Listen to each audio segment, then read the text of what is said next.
On.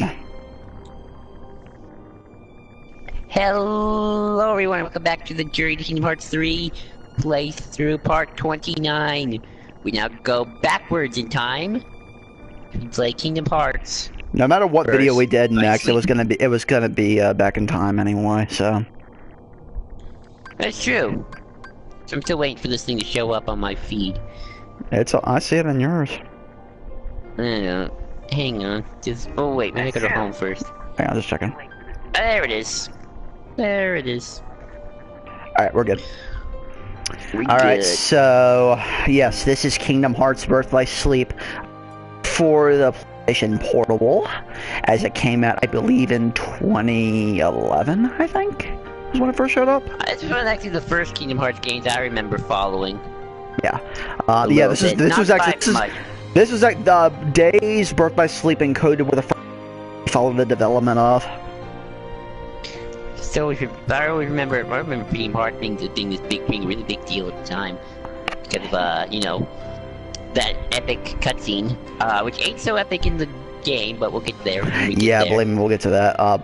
Again, PlayStation Portable limitations, what have you, but whatever. Anyway, we're gonna start a new game. We're going standard. We're gonna start with the tutorial first. Yep. Would you like to skip the introduction? No, we are going straight into the tutorial. Now, I apologize in advance if this does eventually, if this video itself does get taken down. We're not going to promote heavily the tutorial right now. What we are going to do is we're going to get through the tutorial and then start immediately with Terra Story, and that's where we're going to let people know, hey, this is happening. Yeah, we're doing that as a bit of a precaution. Kingdom Hearts Birth by Sleep. So Cole, what are your thoughts? What are your preemptive thoughts of Kingdom Hearts Birth by Sleep as we begin? That's a loaded question in of itself. There are parts of this game I really love, and then there are parts that really make it fall flat in other ways. It balances itself out to be still a good game in general, but it's held back by a lot of really bad structural story issues, along with a lot of really stupid character decisions that doesn't really make sense. We'll talk about that with Terra right up, because he's probably, I bet Joel and I are both going to say this, he's probably the incredible weak link of this game, which is sad too, because he's the strong person of the group, and character-wise, he's the weakest person. This is actually my second favorite of the Kingdom Hearts series, honestly.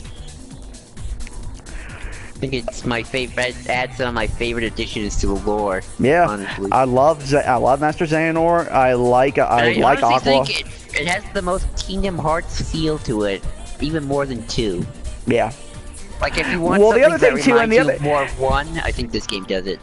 Well, the other weird thing, Joel, is that by the way, I love the way this opening is shown. I love how this is directed. Anyway, I think what you and I would both agree with, Joel, is that the Union Cross stuff, if that were actually a game instead of a stupid mobile game, we might actually like that a lot more than we do right now, anyway. I've seen some of the cutscenes, like the good cutscenes for 3D stuff, or that era. Yeah. There's some interesting stuff going on in there. There's some interesting stuff that I wish was brought into a game format instead of a mobile game. Because I am not a big fan of mobile games, especially when it's pay to win in a lot of ways. That's what's really kept me from really playing it. Otherwise, I like the style.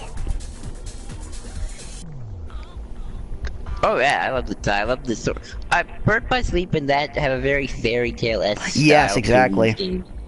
And I remember somebody talking about how the worlds of Birth by Sleep are actually quite smartly chosen if you think about it. Yes, indeed. Because they're all based off like classic fairy tales. You got Sleeping Beauty, Snow White. Yeah.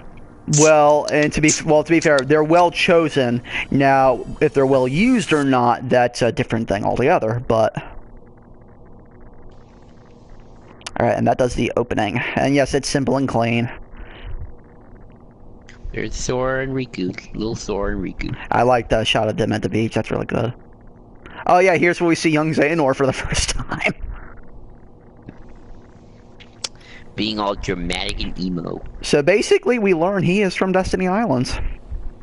The angst. The greatest evil of the universe has ever seen comes from a tiny island, just like Sora. Well, I love how he says this world is just too small. Nomura's showing off some good directing chops, and I think what Joel and I can always say is that Nomura's a really good shot for directing. He can direct some symbolic moments. He's a great character designer. Ooh, and here's my favorite character, Master Xehanort. Well, second favorite character. Yep. Master Xehanort was like probably the greatest thing. Oh god! Speaking of which, Joel, now that we're here, we have to talk about this. We better start talking about this because the more we talk about it, the less sense it's going to make. But we better give it context. Yes, this is Ventus, and yes, he is from the Keyblade War era, retroactively. I mean, to be fair, we don't know where Ventus comes from, so yeah, true. So they left it open-ended enough, but then they just said, "Oh yeah, he's from the time of when the Keyblade War happened." So Ventus is like hundreds of years old. Yeah. Now, how that's the case? That's something Union Cross has just never shown us. Not yet, anyway. Yeah. Well, Union Cross has been very slow to add anything big recently, which kind of sucks. Yeah. I guess Nomura is really just trying to keep his sights on 3 right now. Good for him. Yeah. Shirtless Ventus. I also find it kind of interesting that we begin this game at the Station of Awakening, but it's not playable. Well, we're not. I'm still watching the cutscene. That's what I mean, the Station of Awakening. Okay. Oh, right. I like that that it's not playable, that we're finally getting rid of that trope. So is this before or after? But this is before or after. He did the thing with Vanitas. What? I think it's after. I'm pretty sure. I think part of the thing that I think what Xehanort is inevitably trying to do is when he extracted Vanitas from Ventus's heart, I'm pretty sure that he basically lost the ability to wield the Keyblade and pretty much the ability to even live in a pretty stable form. He even says, "My heart is fractured." No, I think it should. Yeah, it probably is. His heart is fractured. So when Sora reaches out and heals it, he gets the ability to use his Keyblade again. But my question now is, when did Master Xehanort first meet Ventus? That's the thing. We know the earliest scene we have of Ventus and Xehanort is when they're training and when Vanitas gets created. We have no other context for when Xehanort found him. Right, because then it would go timeline-wise, it would be creation of Vanitas, this scene, then Xehanort giving Ventus to Eragus. Yeah. Yeah. Boy, Sora talks very mature for his age. Well, think about it like this, Joel. I think it's his heart speaking to Ventus more than just himself. I was hoping so. More than just his little kid personality getting in. I think this just represents more of Sora's just inner thoughts and feelings. Gotcha. I would imagine, anyway. Also, the Ventus's eyes without pupils is actually pretty horrifying. Actually, pretty haunting. We see naked Ventus, or at least Ventus with just no shirt, just pants on. Yeah. Good. How do you feel about Ventus? Oh no, keep going. How do you feel about Ventus's backhanded Keyblade? I don't like it. I like the backhanded style every now and then. Yeah. You can do it with lightsaber too. Yeah, so, we're doing the Star Killer thing. Ahsoka's got that look too, something later on. Ahsoka can do that too. Oh, that's right. Ahsoka does do that. It's weird that all of Anakin's apprentices or most of the ones that are popular are the ones that are backhanded. I wonder if Luminaya can do that too. Luminara? Luminaya.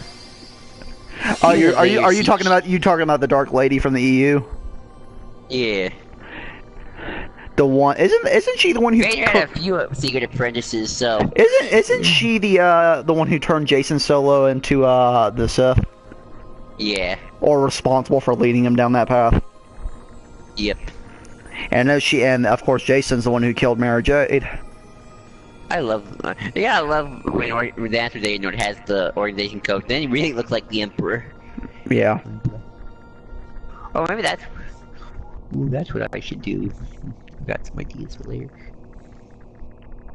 It would be a cool idea for your story, Joel, is when Xehanort's trying to come back, he could always have his essence be in that black coat. Well, I was thinking of having his essence Make it more ghostly, and then at times you see his face kind of peer in through the I've already got 3 people already.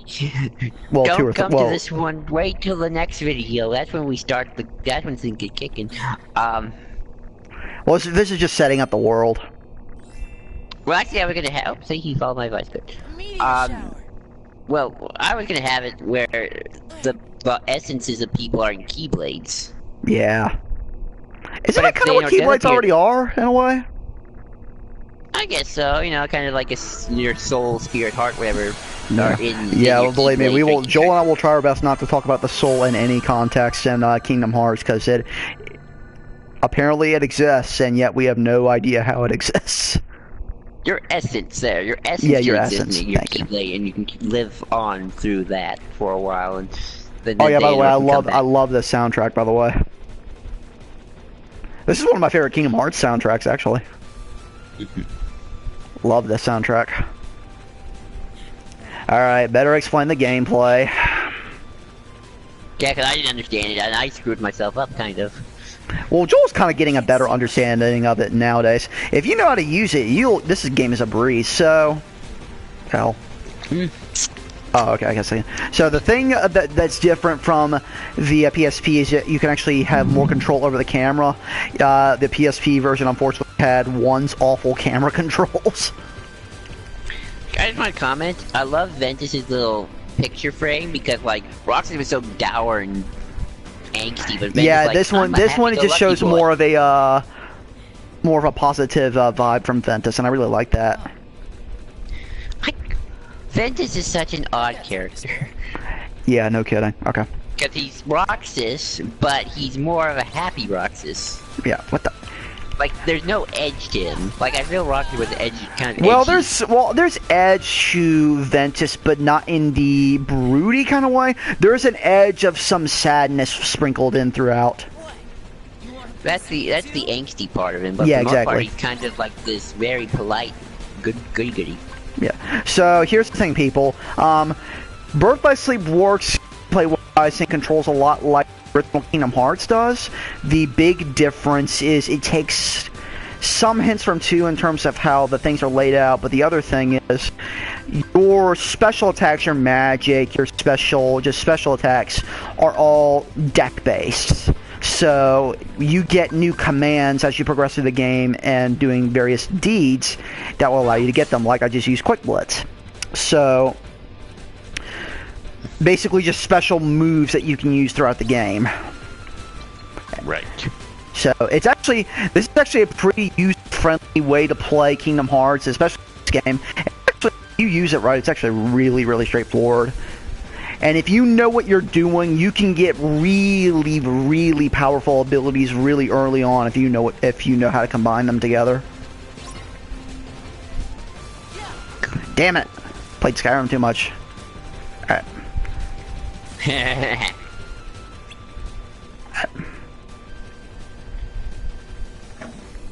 Jump.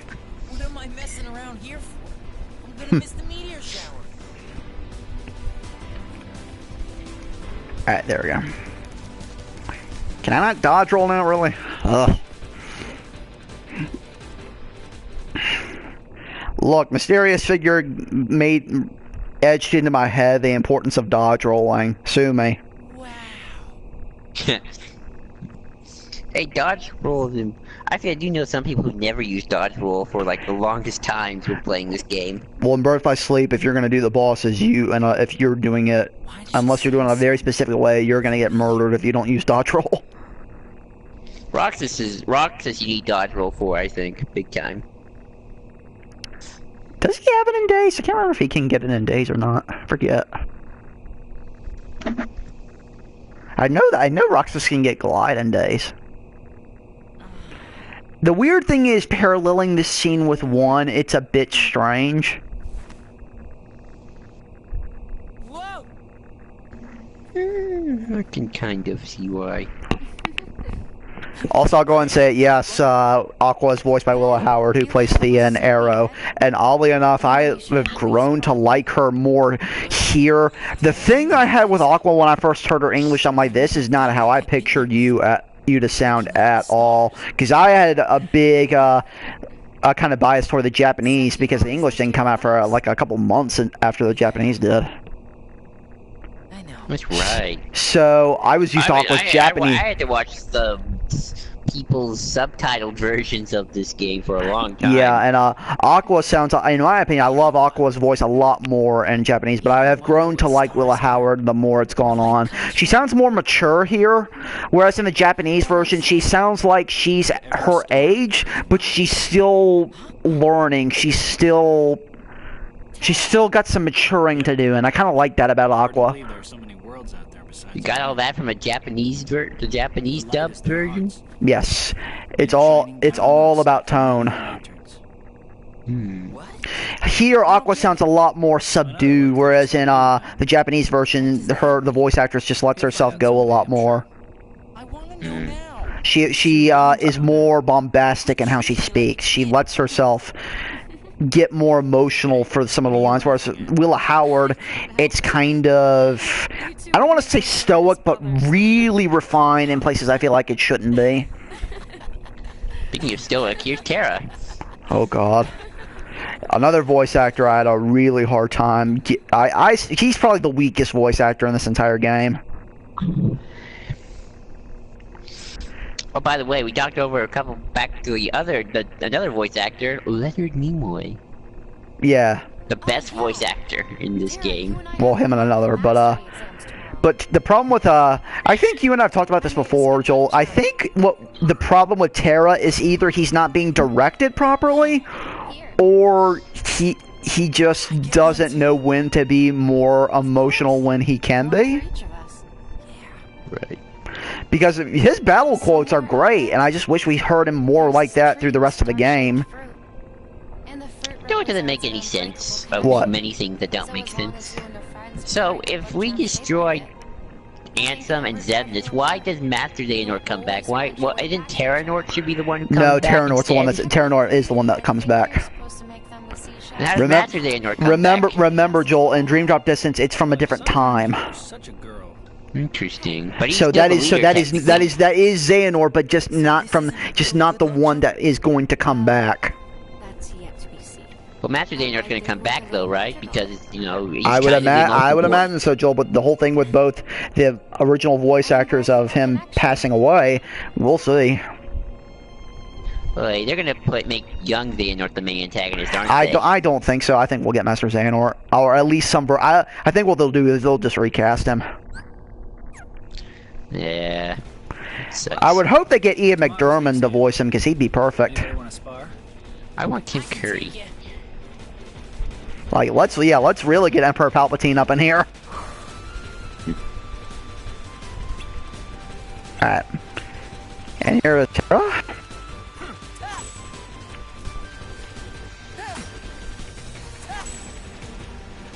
Quit going easy on me. You're not gonna win unless you stay on the offensive. Alright, finish command. I can do that. Again, different commands had different uses in battle, so it's good to play around with them. That's part of the thing that Joel did kind of poorly, is he kind of just listed himself to one command style, and that kind of did him disservice in the long run. Well, that works fine if you're fighting one. Still with me, Joel? But you I'm need still to know here. how to handle a crowd too.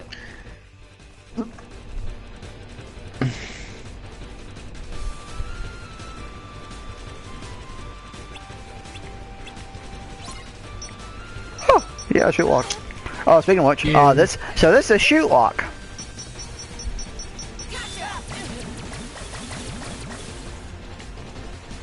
So basically, think of Shoot Lock as a good way of damage control, and it's a good, very big attack that can dish a lot of damage against one enemy. Let's wrap this up. It's very useful. I think I would prefer playing as Ventus because he's most like Sora and I'm kind of used to that form. Yeah. Terra's too much of a tank. For me, I like Aqua and Ventus. I really hate playing as Terra. I don't know what see late shit. Fuck off, Aqua. Damn it. Am I doing? Oh yeah, do I have Shoot Lock? Don't lose on the tutorial, Cole. I don't think you can. It comes with experience. Oh boy, Terra says it comes with experience, of which you will not show you have no.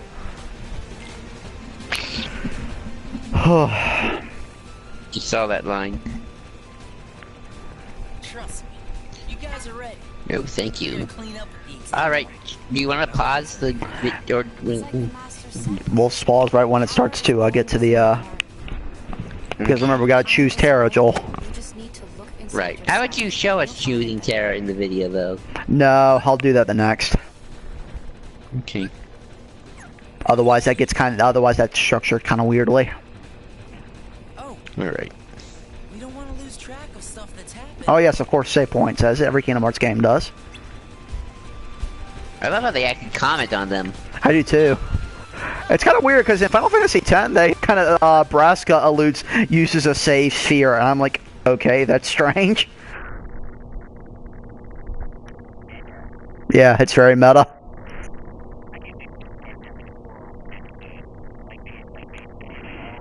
Yeah. Oh, I think Don't lost worry, contact, don't Cole. worry, it's just me saving.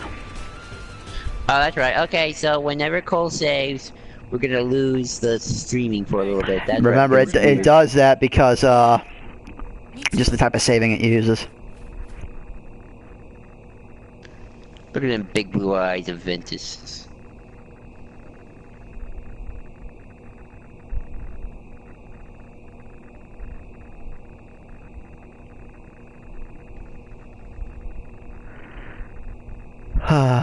Good old Aqua.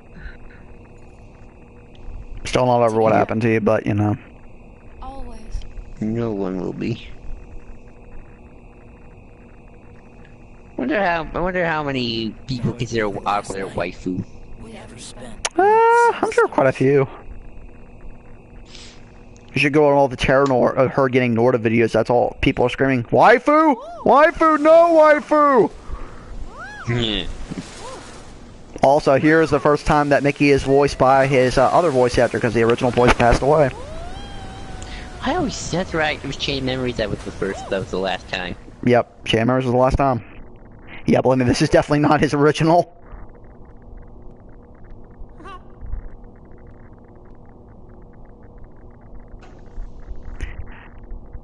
Plop! Yen Sid is not impressed. Yen Sid actually has importance. Yeah. One of my favorite Yen Sid moments is when Lee summons his Keyblade, and they all freak out, but Yen Sid does too, and someone in the comments of one of those videos says, wow, even Yen Sid was impressed. That's hard to do. Yeah. Like, you see almost the old eyes bulge out of his head. It's hysterical. Okay, here we go. Alright, this is where we're going to end off for now, and we'll come back. I will get the link in the description. Yep. Alright, so thanks for watching, and see you all in a little bit. And may it shine on through the rest of your days.